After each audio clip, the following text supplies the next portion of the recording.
sometimes is this a political show or is it a show about jokes? And sometimes the jokes, I know I understand the format and you gotta say it's a comedian show, but this to me is a political show. And I think you just have to not step on some of the political messages that you're saying with a joke, because some things just ain't funny, you know what I mean? This is real right here that we're going through. And I'm not trying to get on your case, Bill.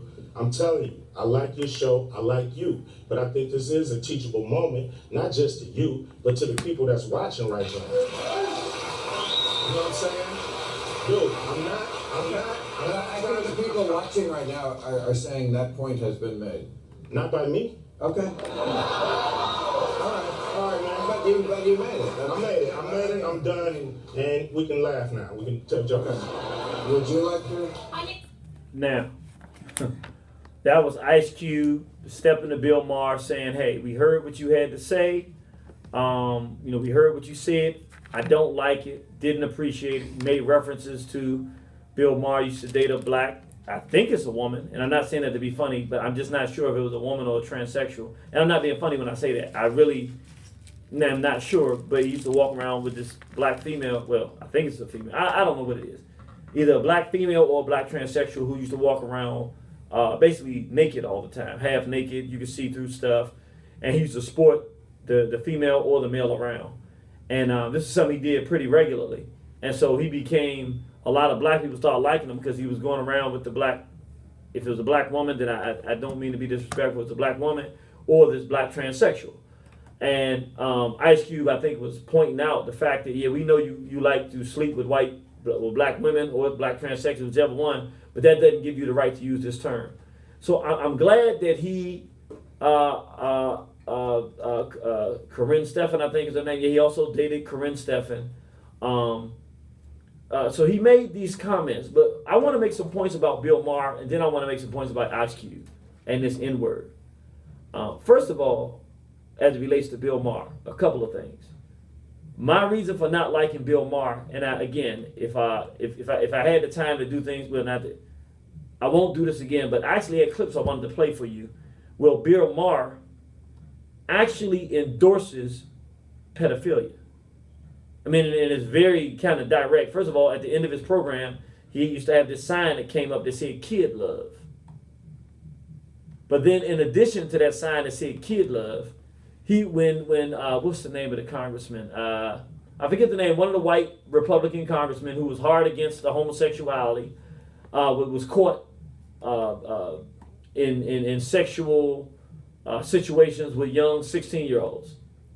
And he was on, I have it, where Bill Maher's on Wolf Blitzer, and basically he's dying to get to that topic. And basically what he says is that any 16-year-old who is dealing with a congressman has the power over the congressman. And that 16 and 17-year-olds aren't innocent. And that he essentially said there was nothing wrong with this grown adult male senator sexually hitting on this young 16-year-old, 17-year-old male, and then these young children who he classified as weren't children. So we have somebody that, for those of us that are paying attention, is a homophile. When I first saw him, I was clear. When I saw him, I didn't even have a question of whether or not he was a homophile. I thought it was clear he was a homosexual. I've always thought that, looking at it. I never even had a question about it. But more than that, to be public about his support for individuals that are molesting children. We're talking about a very sick pervert. So black people should not be in favor of Bill Maher, even though most of our people may have not seen that. We made sure we put it in enough of our DVDs. If you get Predators in Our Midst, you'll see it there. We put it in that DVD so people can see, this is the guy, Bill Maher, that you like. He thinks it's cool for grown men to have sex with children, pederasty, homophilia, which is something that we know is part of the culture that they're promoting out here.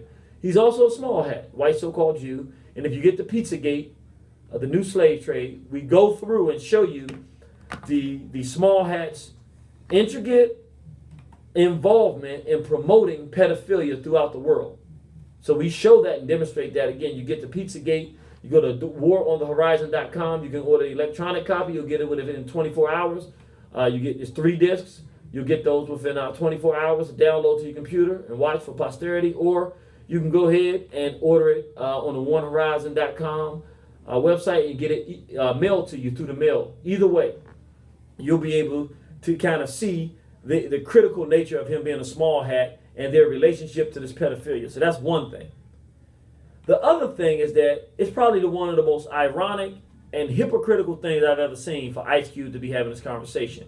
On the one hand, I appreciate Ice Cube standing Bill Maher up and looking him in the eye directly and telling him what you did is unacceptable, is not acceptable.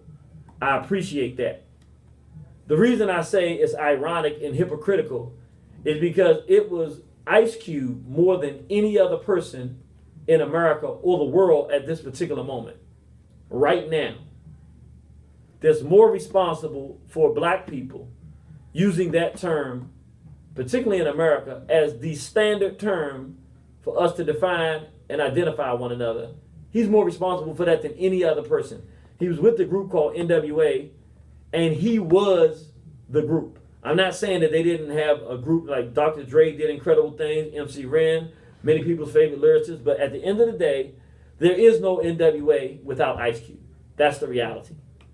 And so it's important to understand it was Jerry Heller, who was another small hat, white so-called Jew, who financed and who managed NWA and helped them get the financing to tell black people that as black men we were N-words and black women were a bunch of B's and hoes. This is the man most responsible because he was the most talented and he engineered it. He was the one that made it okay for what we see today. The modern context of the black lexicon, where we as black people describe our women as B's. Yeah, man, I'm going that, man, that B, oh man, that was a fine B, that was a fat B, that was this, that language system. Now with them ends, I talked to that end last night, blah, blah. That language system, where that is a standard term that we use to identify our people, which totally shoots at the self-esteem and the value that our people have. Ice Cube is more responsible for that than anybody. To be sitting with a small hat and criticizing the small hat for doing something that he shouldn't be doing when you do it more than he does, it's just hypocritical. In reality, Bill Maher could have said to him, he said, what made you think that was okay? He could have said you, because you told me that's who you were. You said you were an N with an attitude. You told me that. And you said your whole race was N's. You talked about going around and shooting N's and killing N's. That was you. I listened to your music. I love it. That's where I got it from. I got it from you, Ice Cube. Are you saying that that's not true?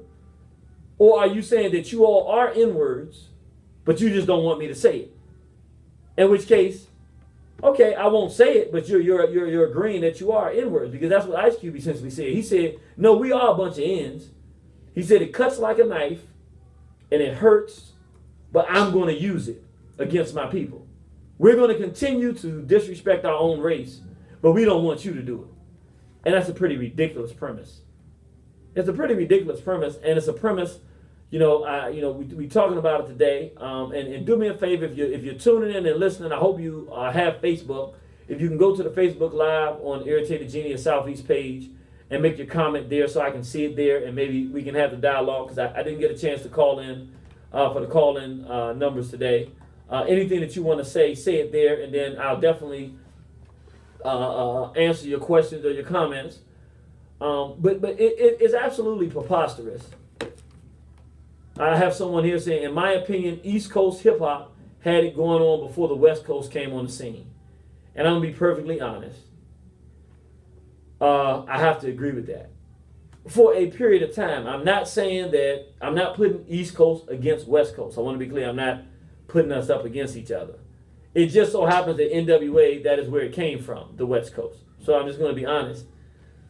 I'm going to say NWA because I'm not just going to say West Coast, even though they did represent the West Coast. But the truth of it is that when that gangster culture that glorified murder of black people, and I want to be clear, because I don't want to sound like a hypocrite. I grew up in Washington, D.C. We were the first classified murder capital of the country.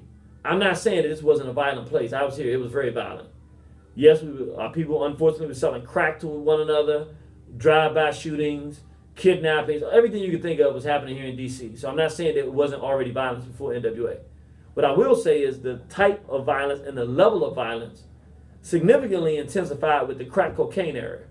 So the crack had a lot to do with it. Then on top of the crack, to add to that, when NWA came, it expanded beyond people that were involved in criminality, and it became the general culture. Whether you were involved in drug dealing or not, it became sick.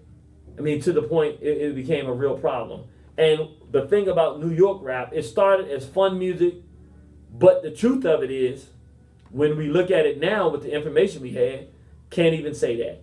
It started largely through Africa Bambaataa and people he was associated with, and the reality of it, he's a pedophile. So it started with people getting molested in a culture and creating a fun culture that attracted young people to allow those that were in control of the culture to molest young boys.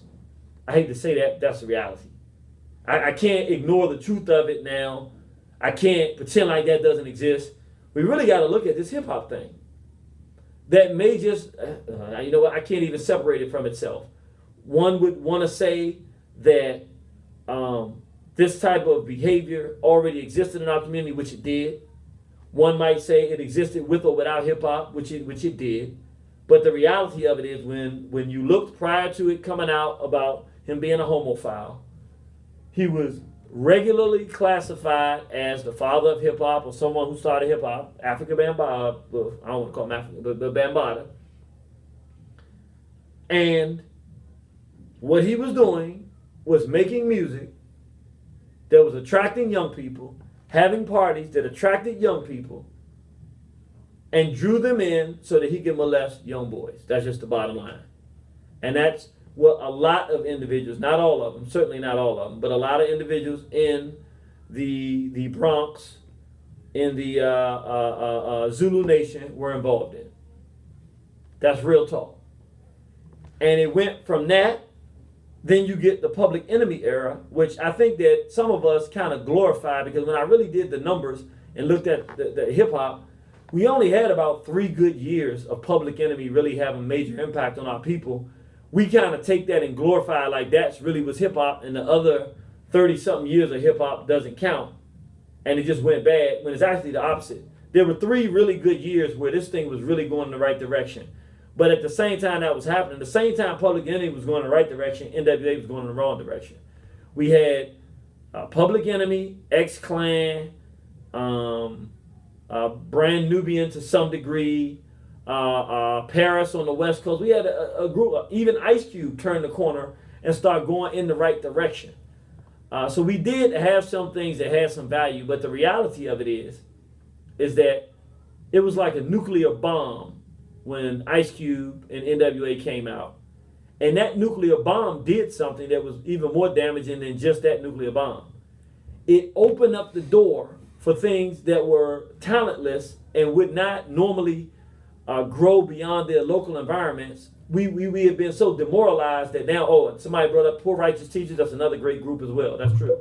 But what it did when NWA came out, they were so talented, they allowed us to drop our moral code and moral bar, which as young people, we didn't even know we had it. We just had it. We had standards, but we didn't know we had them, so we didn't know we were losing them.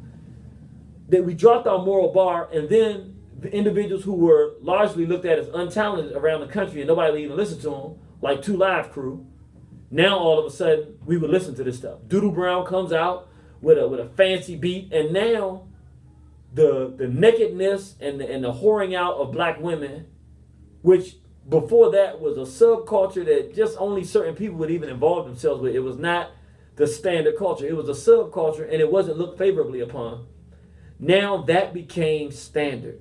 Now we wanted to have Take It Off contests with our women taking off their clothes live in a concert. I mean, not even a concert, in a club, taking it off and competing against each other for money. We were now actively engaging our women in self-violation, which was what the music that Ice Cube and NWA was promoting. We participated in really promoting the rape, the molestation, the brutalization, and the destruction of black female self-esteem in the black community, and the promotion of self-destruction and murder of black men on all levels. And honestly, the point of attack to really see where this thing blew through the roof and got through. There were people that were saying Just Ice was a gangster.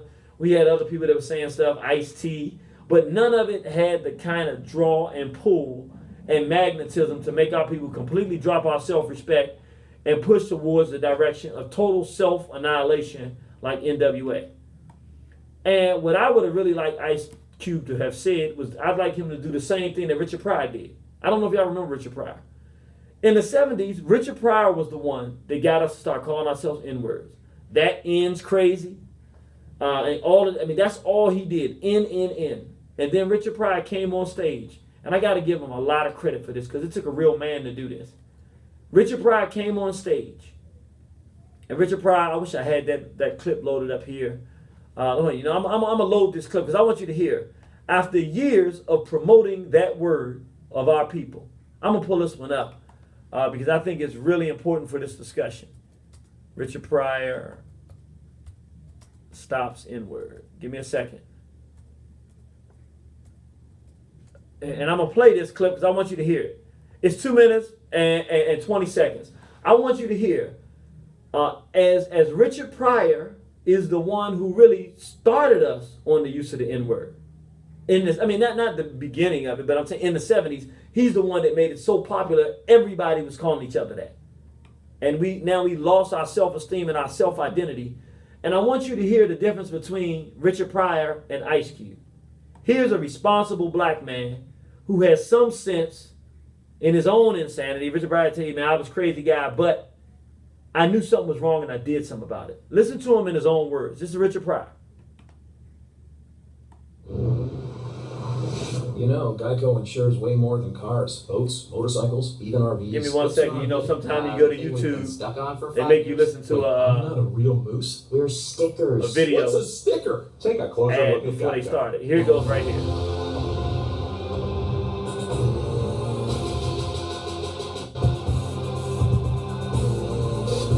I was leaving and I was sitting in the hotel and a voice said to me, he said, look around, what do you see? Wait a minute. No, that's the wrong clip. I'm sorry. Just hang on with me, brothers and sisters, because I want to give you the clip where he gives you the full story. All right, let's see. Give me 1 second. Give me 1 second. I want you to hear the whole story. Home to the motherland. It's nice to have pride about your shit. I went home to the motherland, and everybody should go home to Africa. Everybody, especially black people. Really, man, there's so much to see there for the eye and the heart of the black people. Because white people, you'll go there and you get ideas. Well, that's where the black people in America should be, walking around with sticks. You get the wrong idea. But man, you go, I went to the mother and my roots, right? 700 million black people. Not one of them motherfuckers knew me. Excuse the language, brothers and sisters. I looked in every phone book in Africa. I didn't find one goddamn Pryor. I saw one familiar name, J-Bo Walker. I called that up. This he's in Arizona. One thing I got out of it was magic I'd like to share with you. You know, it's like I was leaving and I was sitting in the hotel and a voice said to me, he said, look around, what do you see? And I said, I see all colors of people doing everything, you know. And the voice said, do you see any niggas? And no. And I said, you know why? Because there aren't any. And it hit me like a shot, man. I started crying and shit. I was sitting there, I said, yeah, I've been here 3 weeks. I haven't even said it. I haven't even thought it. And it made me say, oh my God, I've been wrong. I've been wrong. I got to regroup my shit. I said, I ain't gonna never call another black man nigga.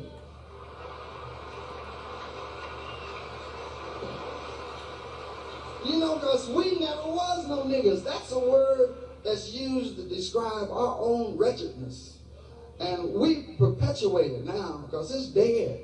That word's dead. We men and women, we come from the first people on the earth. You know, the first people on the earth were black people. Because anthropologists, white anthropologists, so the white people go, that could be true. Yeah, Dr. Leakey and them found people remains 5 million years ago in Africa. You know them motherfuckers didn't speak French. So black people, we the first people that had thought. Right? We was the first one to say, where the fuck am I? And how do you get to Detroit?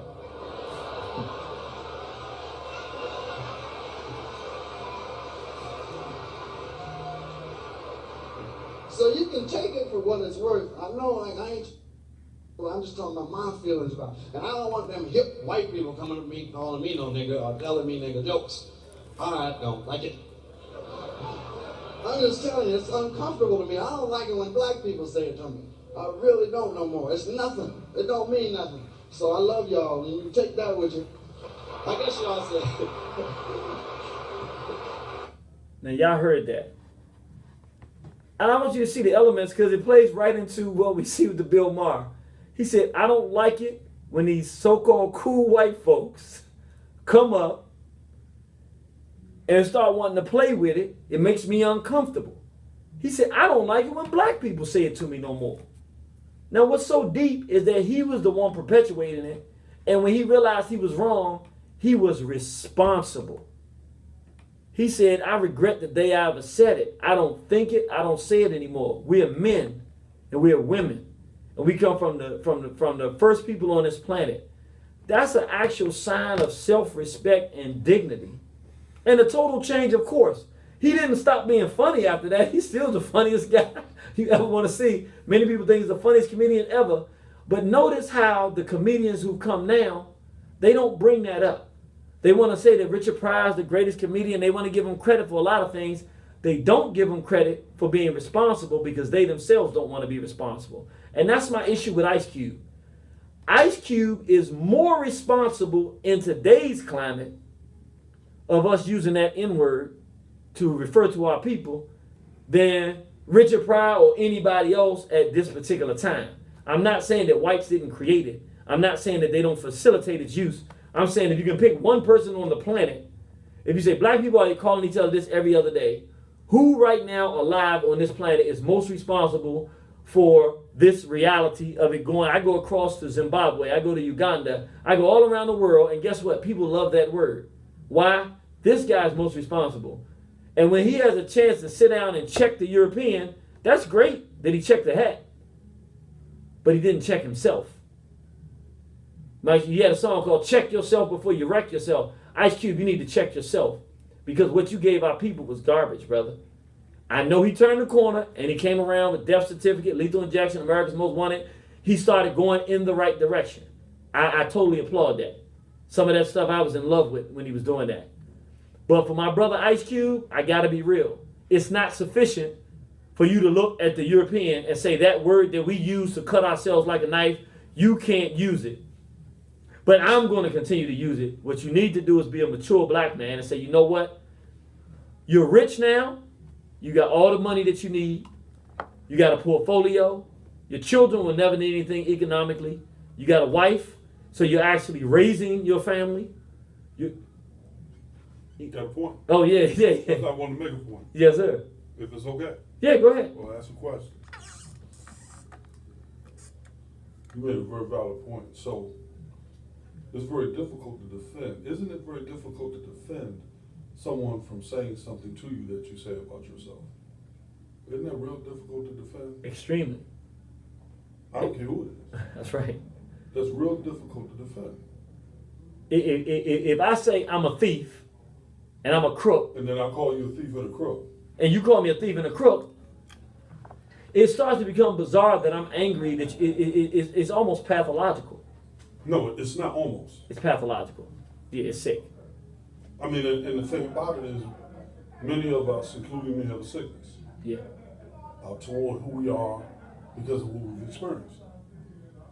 And in many cases, I found much more industrial, professional, and political benefit when I talk bad about other black folks. Whoa. But being honest with you. And being in a room and not speaking to other black folks when other folks were around. So Oh, you gotta say that again, brother. No, you gotta say that loud and clear. Hey, brother, listen to what this brother's saying. Now we get into some real hard talk. Say it loud so they can hear you, brother.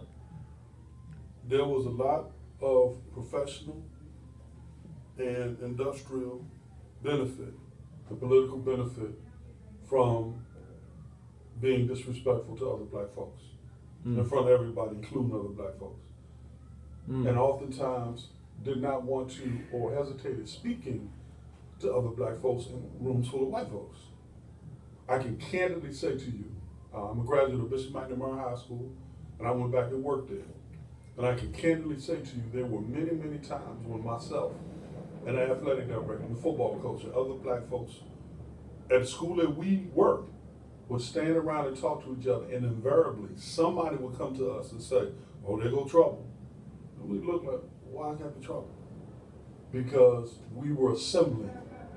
And you're talking about professional black men who were on their job talking about what they could do to make life better for their students. But we were assembling. So what happens is, in order to deal with the power structure, sometimes we disassemble ourselves. And as I'm listening to you, this is not coming from my original thought. This is coming from some of the things that you talk about. So we get to the point where we disassemble ourselves, we dismember ourselves. And when you disassemble yourself and dismember yourself, and then you turn to anybody else and tell them to respect you and regard you, how the hell do we expect that to happen? That can't happen. It's not a black or white thing. It is impossible. Dismember people in your family. Disassemble from people in your family. Guess what's going to happen? Other people are going to do it too. Talk bad about your mom. Other people will start talking bad about your mom. And they're going to start treating her like you're talking. That's invariable. You're saying we breathe truth into reality with the word. And I'm not particularly a Christian or anything like that, but for those, we have a lot of people out there that are religious. They say in the beginning was the word. And even if you're not religious with that, the idea is words do count, because they set into motion ideas that people actually are actionable ideas. And if we call ourselves something negative, we say negative things about our own identity, we're telling people that's what it is. Invariably, someone is going to do what he said. They're going to believe it, and they're going to act accordingly. And they're going to use it against you. Yeah. And I'm going to tell you what he said that's so real, because I have to be honest about my own self. I remember when I was at the Department of the Navy working, and I was in a professional field, and the other brothers and sisters were in a lower field, but I gravitated towards them because they was black. I didn't care about what level they was at. I was more in the level where there was more whites when I first got there. And it was real interesting. And I was the only one that did it. And I never forgot, and I never did it again. We would stand in the hallway and talk a lot. And I probably did it more than once, but I didn't even realize I was doing it until one time. I never forget, we were standing there talking, and it was like 8 of us in the hallway. I mean, we wasn't even there longer than 30 seconds. We were just talking. And a European walked by, and literally... And everybody shut up. Nope. Nope. I'll be honest with you. It's the exact opposite. Everybody else kept talking like that. European didn't come by at all, because they were more, it was all white collar work, but it was more blue collar. Gotcha. They were a low level. They was like, whatever.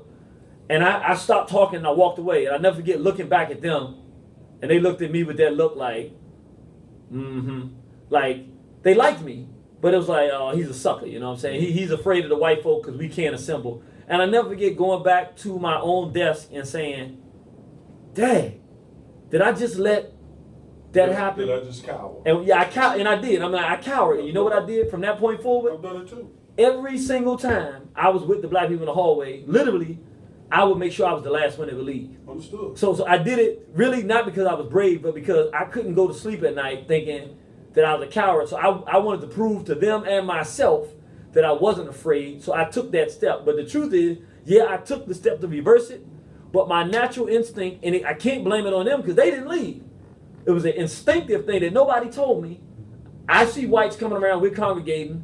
I wasn't around during the time when that was illegal, but yet I know it. I've picked it up. You inherited it. I inherited it. You inherited And we inherit that N-word the same way. And in our period, when we get rid of that N-word and start talking about ourselves in a positive way, we start building movements. See, the pathology, like any pathology, can be re-engineered. One has to make up their minds to do that, and even sometimes remove themselves from the environment that induces it and maintains it. So the first thing that happens once we start as men, especially, to reset our feet against a system that has oppresses, suppresses, and marginalizes us, the first thing that system does is cut off our ability to feed our family through their resources. And let me just jump right in And there. as soon as that happens, now either mama stands with us or mama stands against us. And that's where the next divide comes in. And that's what he's talking about, some real science, because even with Richard Pryor made that statement, and then he went on to do his TV program where he talked about we was in Egypt and how he saw everything was black. They cut that program. And so even Richard Pryor's career, once he started turning away from the N-word and trying to be more conscious and feed our people more positive information and ideas, They fed him more cocaine. they fed him more cocaine and they chopped his career. They said, no, we're not going to let you go that direction. And what the brother Roland said here, I mean, this is really real. It's a fight to have black self-respect in America. It's an actual war, but it's the beginning of the war on our side. See, when you're in a war, both sides got to fight. And if the white side is fighting to kill black self-esteem, then we got to fight to build black self-esteem. If not, we go further to kill white self-esteem. But at any rate, it's a war. And what's happening is, right now, they have us so locked in, it's like a boxing match. Can you imagine a match where I'm hitting myself more than my opponent? We've seen where a brother comes in the ring and does like this, hits himself a couple times. That happens, but we never seen it where that happens the entire fight. Where every point of the fight we're doing, and what we're doing now, we're in a fight for our survival. And we're beating ourselves up. And we're winning the fight against us. We're kicking our own ass. We kicking our own behinds in the ring. I mean, did you see that shot that he threw? He threw on himself. He threw it. N-word, bees-hole, molestation, abuse, disrespect, not supporting each other, won't protect each other, not doing all of this we're doing. And it can be arrested, brother. It can be arrested and redeveloped. I'm finding that out, man. It can be arrested and it can be redeveloped. What's the first step? It can be. The first step is the black man and black woman, period. To me. We have to figure out how to live with one another, build with one another, even if we don't necessarily feel the love for one another. Woo! I didn't love everybody in my huddle.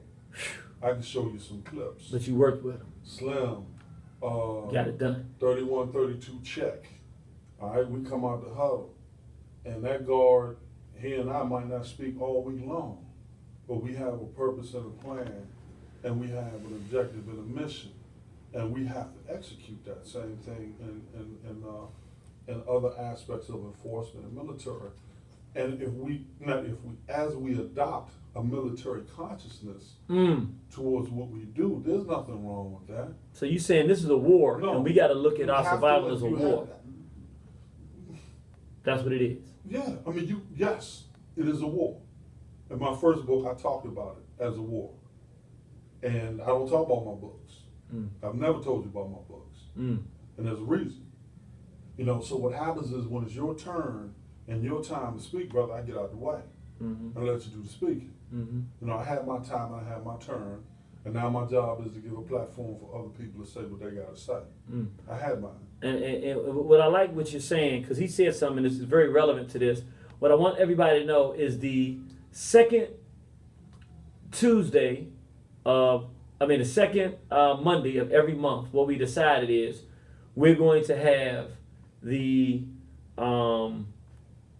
relationship discussion. Yes. So, in other words, we did that one last week and people loved it. Yeah. And I could tell we needed more time. We can go on forever with that. So, from now on, every second Monday of the month, we're going to do a show on relationships. I asked Sister Al Kamar would she do it with me. She said she would. It's going to be me and Al Kamar riding shotgun, and we're going to be co-hosting a program where we're going to be talking about black relationships from whatever, and basically the general theme is gender wars.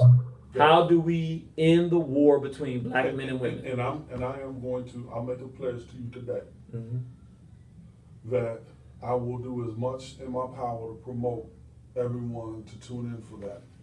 I said several months ago on the air, we have to start having shows that specifically deal with relationships for various reasons, and this is one of them. What I've seen from this station alone, I've had black females come in and they're almost ready for battle. And I'm supposed to be working with them. And no matter what I say, they're working against me. And then the product doesn't look that good, right? So we've had to rearrange ourselves to create a situation we can work together. But we're so used to working against each other. This didn't start as adults. This started in kindergarten. When I got in trouble, I got the same grades as Lisa. Lisa got in trouble, I'm gonna call your mom. All right?